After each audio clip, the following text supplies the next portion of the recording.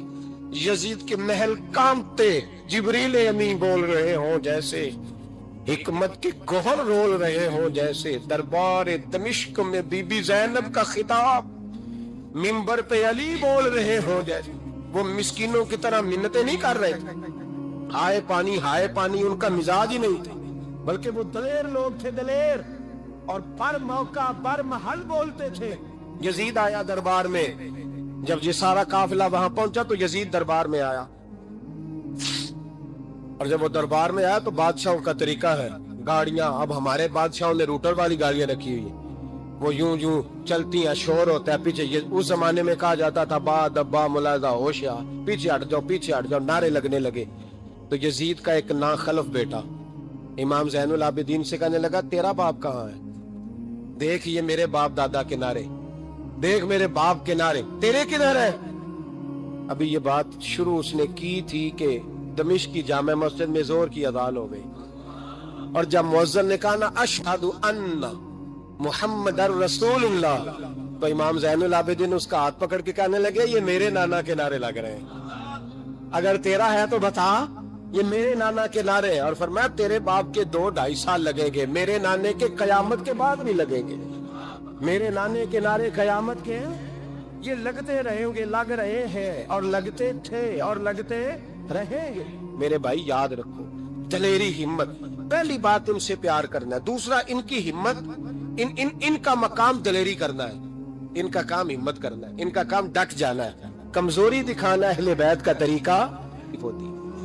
حضرت عباس کے بازوؤں میں درد ہوتی، جناب زینب پھر پریشان ہوتی ہیں کہ ہم تو اس بے حیائی کے خلاف لڑے اور امت ابھی یہ گند کر رہی. جو چوکوں میں کھڑا ہوتا ہے نا عورتوں کو تاڑتا ہے، وہ یزید کے طریقے پہ عمل کرتا ہے. یہ دلائل ہے، آپ سوچ لیں، اندازہ کر لیں کہ ہم نے کس جماعت میں کھڑے ہونا ہے. اس لیے گند سارا نکالیں. امام حسین کا ایک پیغام آج اپنانا بڑا ضروری ہے. امام حسین نے سر سجدے میں کٹایا اور قرآن کی تلاوت نیزے کی نوک پہ بھی جاری رہی ہے. اس لیے آج کم از کم 10 نفل امام حسین کی سنت سمجھ کے ضرور پڑھیں گے انشاءاللہ. جنہوں نے روزہ رکھا ہے بڑا اچھا کیا ہے، چلو جو نہیں رکھ سکے پھر بھی نفلی ہے، کوئی فرض نہیں.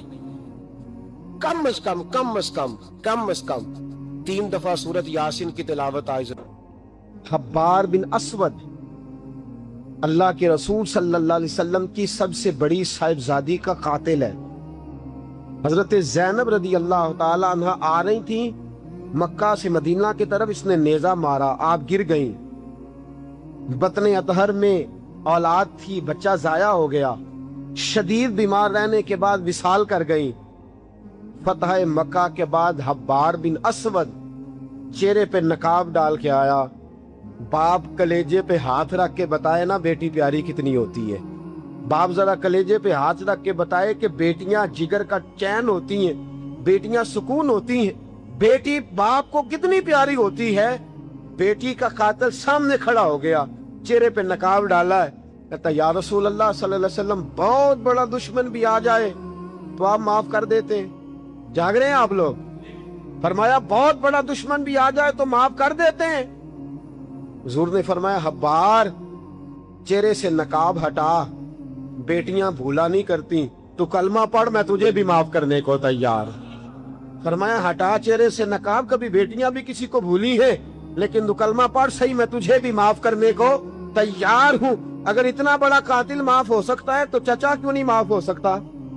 تائے کو معافی کیوں نہیں مل سکتی؟ ماما جی کو معافی کیوں نہیں مل سکتی؟ سسر کے ساتھ سلوک کیوں نہیں ہو سکتا؟ آپ اپنے برادر نسبتی کے ساتھ محبت کیوں نہیں کر سکتے؟ کیوں ان ساری محبتوں کو فروغ دیا کیوں نہیں جا سکتا؟ اگر قاتل کے ساتھ، ظالم کے ساتھ صلح ہو سکتی ہے اگر ابو جہل کا بیٹا اکرما کلمہ پڑھنے آئے اور میرے رسول منبر پہ کھڑے ہو کے استقبال فرمائیں اور صحابہ کہیں یا رسول اللہ وہ تو کافر اور دشمن کا بیٹا ہے، فرمایا پہلے دشمن کا بیٹا تھا، آج تو مومن بن کے کلمہ پڑھنے آیا۔ وہ پہلے کی بات ہے، استقبال کیا جا رہا ہے۔ عزیز دوستو، تیسری بات یہ ہے کہ معاف کریں، اور چوتھی بات یہ ہے جب کوئی معافی مانگنے آ جائے نا پھر اس کو معاف بھی کر دیں۔ جڑے گا معاملہ تب بھی، معافی دیں بھی اور معاف جی بڑا مشکل معاملہ ہے۔ لڑائی ہو گئی، جھگڑا ہو گیا، اچھا پہلے کئی دفعہ سلام لے لیتے ہیں، ہمارا ماحول بڑا جی پہلے سلام دعا ہو جاتی ہے، لیکن بیٹے کی شادی کا کارڈ بھیج دیا تو کارڈ واپس کر دیا، میں نے منگنی تو نہیں سدیا تو میں نہیں آمنا۔ واہ جی واہ، بھائی منگنی پہ آپ کا آنا کچھ ضروری تھوڑا تھا، جب گھر والے کا دل کرے بلائے۔ پھر وہ ساری برادری کو لے کے دروازے پہ گیا، پر پھوپھی کہتی ہے میں آتی ہی نہیں، ماما جی کہتے ہیں تو جو مرضی کر لے، یہی تو موقع آیا ہے۔ حدیث سناؤں، اتنے سخت لفظ، اتنے سخت، رحمت للعالمین رسول اتنے ناراض نظر آتے ہیں۔ حضور نے فرمایا ترغیب و ترہیب میں حافظ منذری رحمت اللہ علیہ حدیث لائے، رسول رحمت صلی اللہ علیہ وسلم نے فرمایا جس سے اس کا بھائی معافی مانگنے آیا اور اس نے معاف نہ کیا، جس سے اس کا عزیز، اس کا دوست، اس کا رشتہ دار، اس کا مومن بھائی معافی مانگنے آیا اور اس نے معاف نہ کیا، فرمایا اگر معاف نہیں نہ کرنا تو میرے حوض کوثر پہ نہ آئے، میں جام نہیں پلاؤں گا۔ حوض کوثر پہ بالکل نہ آئے، مجھ سے جام کا مطالبہ نہ کرے، سخت گرمی کے ماحول میں میں نہیں جام پلاتا، اگر مجھ سے جام لینا ہے میرے ہاتھوں سے تو جب بھی کوئی معافی مانگنے آئے فوراً معاف کر دیا کرو، جب بھی کوئی۔ اور معافی بندے کے لیے نہیں دینی، اللہ کی رضا کے لیے دینی ہے۔ بندے میں تو کوتاہیاں موجود رہیں گی، بندے میں تو غلطیاں موجود رہیں گی۔ آج اختلافات ہیں رشتہ داروں میں، اتنے اختلافات کے سال فوتگی ہو گئی، ایک شخص فوت ہو گیا جو کسی کا نانا ہے، کسی کا کسی کا نانا لگتا ہے، کسی کا دادا لگتا ہے، کسی کا ماما لگتا ہے، کسی کا چچا لگتا ہے، کسی کا پھپھا لگتا ہے، لیکن لڑائیاں ہی بڑی ہیں۔ بیچارہ فوت بھی ہو گیا، انتقال ہی کر گیا، اب بھی جناب آتے ہیں تو سیدھے جنازہ گاہ، اس کے لیے نہیں، لوگوں کو دکھانے کے لیے۔ جنازہ گاہ آئے، جنازہ پڑھا اور لوٹ گئے۔ بھئی اتنی نفرت کے مرنے والا مار ہی گیا ہے اور ہم ابھی تک درگزر کرنے کو تیار نہیں۔ میرے رسول کریم صلی اللہ تعالی وسلم نے فرمایا اگر تو چاہتا ہے کہ تیری عمر بھی زیادہ ہو اور تیرا رزق بھی زیادہ ہو تو اپنے رشتہ داروں سے اچھا سلوک کر، اللہ دونوں چیزوں میں برکتیں پیدا فرما دے گا۔ کن سے اچھا سلوک کر جی؟ یہ نہیں فرمایا وہ بھی جواب میں اچھا ہی کرے تو تب ہے۔ سب سے افضل صدقہ کون سا ہے؟ غریب کو دینا، مسکین کو دینا، یتیم کو دینا، مدرسے کو دینا، مسجد کو دینا، سب سے افضل صدقہ۔ اچھا یہ حدیث آپ نے پتا کیا کرنا جو میں سنانے لگا ہوں، یہ